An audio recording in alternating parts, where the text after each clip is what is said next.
When was the last time you made a friend who wanted to pay you? তাহলে কিভাবে ভাবেন যে কাউরে ডিএম করছেন দেখেও আপনারে $500 দিবে? যেই জিনিসটা করে ড্রপ আউট স্কুলে আজকে তোমার ব্র্যান্ড হয়ে গেছে, আজকে বেস্ট এডিটর ভাই আপনি তো খায় দিচ্ছেন, ম্যাকবুক আপনার, সেম জিনিসটা অন্য কমিউনিটিতে গিয়ে করতে কে আপনাকে থামাচ্ছে? I feel very proud to say I am a millionaire পেপারে ইন US ডলার্স, বাট ওইটা নাই, কোনো হদিস নাই, গন গোয়া গন।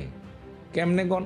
Because I had to invest, I had to buy laptops, I had to build a team, I had to give bonuses, I had to come up with an office. আমার gadget কিনতে হয়েছে, camera কিনতে হয়েছে, hard disk SSD কিনতে হয়েছে, subscription কিনতে হয়েছে।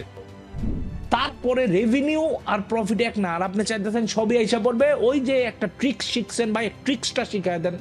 কি এক ট্রিক্স ভাই? ট্রিক্স দেওয়া তো বাচ্চাও হয় না। ক্লায়েন্ট পাওয়া আর বিয়া কবে হবে বা বিয়া কেমনে হবে দুটা একই রকম, যদি থাকে নসিবে। ঠিক আছে, এটার জন্য হার্ডওয়ার্ক করতে হয়। বিয়ে করতে চাই বললে যেরকম আপনার গ্রুমিং হতে হয়, পড়ালেখা করতে হয়, একটা ব্যাকগ্রাউন্ড থাকতে হয়, খালি নিজের না, নিজের ফ্যামিলির ব্যাকগ্রাউন্ড। আমার ছেলেপেলেরা, শ্রমিকরা পড়ালেখা এই কারণে শেষ করতে চায় যাতে করে বিয়ে হয়, নাহলে বিয়ে হবে না। সো এই যে এখানে পড়ালেখা শেষ করা অথবা ফ্যামিলি ব্যাকগ্রাউন্ড, হ্যাঁ, আপনি কীভাবে বড় হয়েছেন, আপনাকে কারা চিনে, আপনার ব্যাকগ্রাউন্ড চেক, এগুলা কি? এগুলো হচ্ছে আপনার পোর্টফোলিও। এগুলা কি? এগুলো হচ্ছে আপনার স্কিল, যে কত ভালো পারে।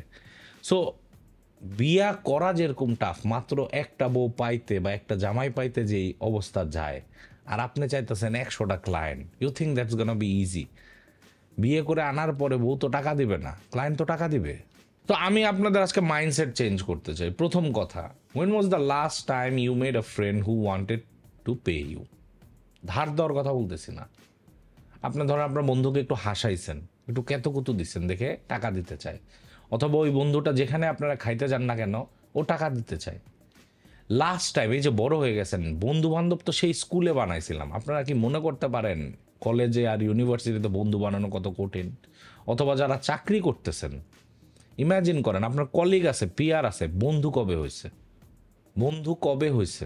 তো আপনার যদি এমন কোনো কানেকশন না বানাইতে পারেন যে আপনাকে বন্ধু হয়েছে, পয়সার কথা তো যোগ করে বলতেছি, তাহলে কিভাবে ভাবেন যে কাউরে ডিএম করছেন দেখেও আপনারে $500 দিবে? আচ্ছা 500 বাদ দেন, $50 দিবে? কিভাবে এটা ভাবেন? মাথায় কি সেন্স নাই? ওই যে আর্জেন্টিনার ওই একটা ফ্যান ছিল না, পিচ্ছি, মাথার কি সেন্স নাই? শিক্ষিত হয়েও অশিক্ষিতর মতো কাজ করে কেন? ব্রেন নাই। So if you can not make friends বাংলাদেশে বাংলা কথা বলে, তাহলে কিভাবে ক্লায়েন্ট বানায় ফেলবেন? রিলেশনশিপ ডেভেলপ করাটা is far more superior and important than মানুষকে আপনার চাকরির জন্য সিভি, পোর্টফোলিও অথবা কাজের জন্য রিকোয়েস্ট করা। লাস্ট টাইম ফ্রেন্ড আসলেও মনে করে দেখেন বানাইতে পারেন না, কখন বানাইছেন জানেন? আমি বলি রিয়েলিটি চেক দিই, ড্রপ আউট স্কুলে আইসা you guys made some really good friends. Imagine করে দেখেন, চিনেন না জানেন না, আইসা বন্ধু হয়ে গেছে, আপনার আড্ডা মারেন দিন রাত। এখন আমরা ঠান্ডা মাথায় চিন্তা করি যে ড্রপ আউট স্কুলে আইসা আসলে 1জন 2জন বা 5জন ফ্রেন্ড হয়েছে, রাইট? কিভাবে হয়েছে? ড্রপ আউট স্কুলটা কি? It's a community. কমিউনিটিতে কীভাবে ফ্রেন্ড হয়েছে? Because you are active, you talk to people, you help people, you take help, আপনারা একজন একজনকে মোটিভেট করেন। সেম জিনিসটা graphic design, personal branding, YouTuber হতে চাই কমিউনিটিতে গিয়ে করতে সমস্যাটা কোথায়? যেই জিনিসটা করে ড্রপ আউট স্কুলে আজকে তোমার ব্র্যান্ড হয়ে গেছে, আজকে বেস্ট এডিটর ভাই আপনি তো খায় দিচ্ছেন, ম্যাকবুক আপনার, সেম জিনিসটা অন্য কমিউনিটিতে গিয়ে করতে কে আপনাকে থামাচ্ছে?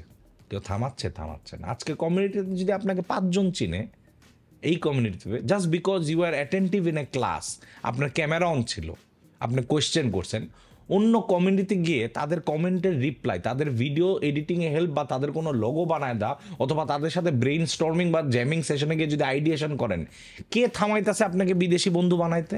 এবং ওইসব বন্ধুর সাথে যদি আপনি লিঙ্কডইনে অ্যাড হন এবং ওই লিঙ্কডইনে যদি ওর নেটওয়ার্কটা পান, আপনি যদি ক্রিয়েটিভ জিনিস পোস্ট করেন তাকে ট্যাগ করে, বিকজ তার কোনো একটা জিনিস আপনি হেল্প করছিলেন এবং সে ট্যাগটা অ্যাকসেপ্ট করে এবং তার ফ্রেন্ডরা দেখলো এবং নেটওয়ার্কে আপনার ঢুকতেছে, কে থামাইছে? কেউ থামায় নাই। কি থামাইছে জানেন? আমাদের সংকীর্ণ চিন্তা ভাবনা। দুনিয়াটা বড় করে দেখবেন। ড্রপ আউটস কমিউনিটিতে পিকনিক করে ড্রপ আউট করে আমরা এমন বন্ধু হয়ে যাই, আফসোস লাগে যে ভাই যদি ক্লাস না হয় এদের আমি দেখবো কেমনে, ভিতরে কষ্ট লাগে, এদেরকে দেখবো না, কেমন যেন একটা হা লাগে। চিনতেনই না প্রথম ক্লাসের মধ্যে এটা কেটা হালা বেশি কথা, ওইটা কেটা এরকম কেন, ওরকম কেন, ও সিনিয়র ও জুনিয়র। আর আজকে দেখেন মনে হয় যে শালা এদের ছাড়া আমি সপ্তাহটা পারবো কেমনে। This is how you build relationships. আমি এটা হেল্প করছি আপনাদের বানাইতে। এখন অনেক কিছু আপনারা শিখে গেছেন, now you go and do your own shit. Number 2, you are expecting to get work, but আপনার দেখানোর কিছু নাই। হ্যাঁ, আপনার একটা ফাইন ডাইনিং রেস্টুরেন্টে যাইতেছেন, জায়গা কোনো মেনু নাই, কি খাবেন? খাবো বলেন আপনি, এরকম একটা কনভারসেশন। আপনি তো দামটা দেখবেন না, আপনি তো কোয়ালিটিটা দেখতে চান, আপনি তো দেখবেন কিভাবে লেখা বয়েলড হোয়াইট পেডি রাইস এরকম লেখা, এটা তো দেখতে হবে। তাহলে আপনি কেন মনে করেন আপনার পোর্টফোলিও ছাড়া কেউ আপনাকে হায়ার করবে? তো আমি মেনু না দেখে অর্ডার করতে পারি না। এটা কি সিঙ্গারার দোকান যে মামা 2টা লাগাও? তাও তো দাম জিগান, তাও তো দেখেন সিঙ্গারাটা কিরকম। তো সিঙ্গারা খাওয়ার আগে সিঙ্গারাটা জিজ্ঞেস করেন না এটা কি বাসি না সকালের? তো আপনি যার কাছ থেকে কাজ নিয়ে যাকে টাকা নেবেন, তো সে আপনাকে জিজ্ঞেস করতে পারে না। আপনার পোর্টফোলিও নাই, পোর্টফোলিও থাকবে কেমনে? করছেন খালি assignment. You need to work.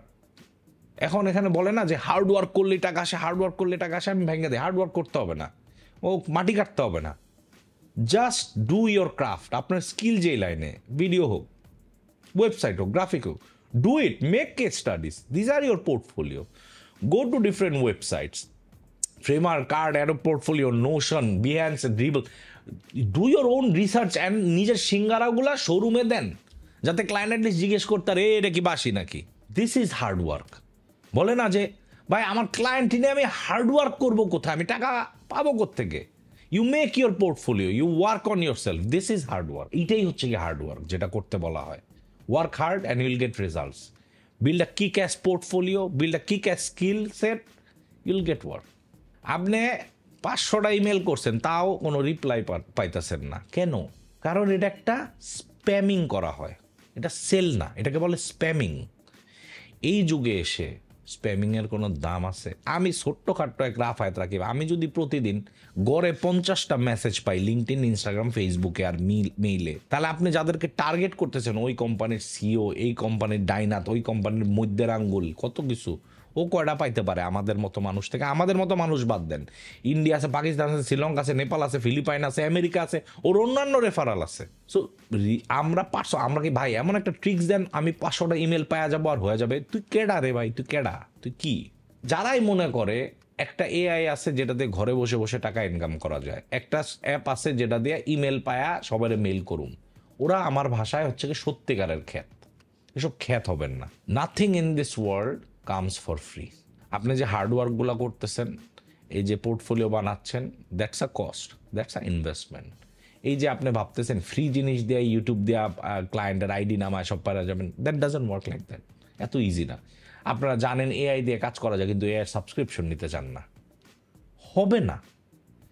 আপনি ফ্রিল্যান্সিং একটা বিজনেস দ্বারা করাইতে চান, জিরো ইনভেস্টমেন্ট করতে, কোনো ইনভেস্ট করবো না আমি, এমনি হতে হবে।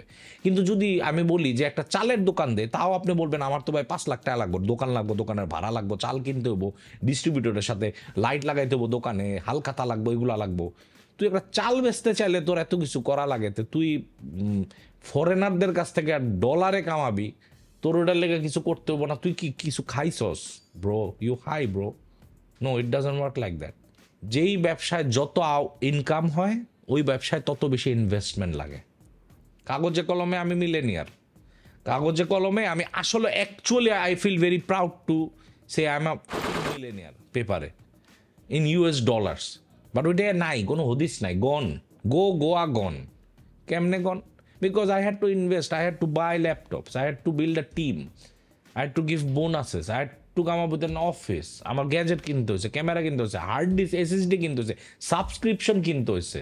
সো তারপরে রেভিনিউ আর প্রফিট এক না। আর আপনি চাইতেছেন সবই আইসা পড়বে। ওই যে একটা ট্রিক্স শিখছেন ভাই, ট্রিক্সটা শিখাই দেন। কি এর ট্রিক্স ভাই? ট্রিক্স দেওয়া তো বাচ্চাও হয় না। তুই ক্লায়েন্ট কেমনে পাবি? বৈশা থেকে কল্পনা করলে কি সব হয়ে যায় নাকি? অ্যাকশন নিতে হয়, অ্যাকশন সব কিছুতে জীবনে।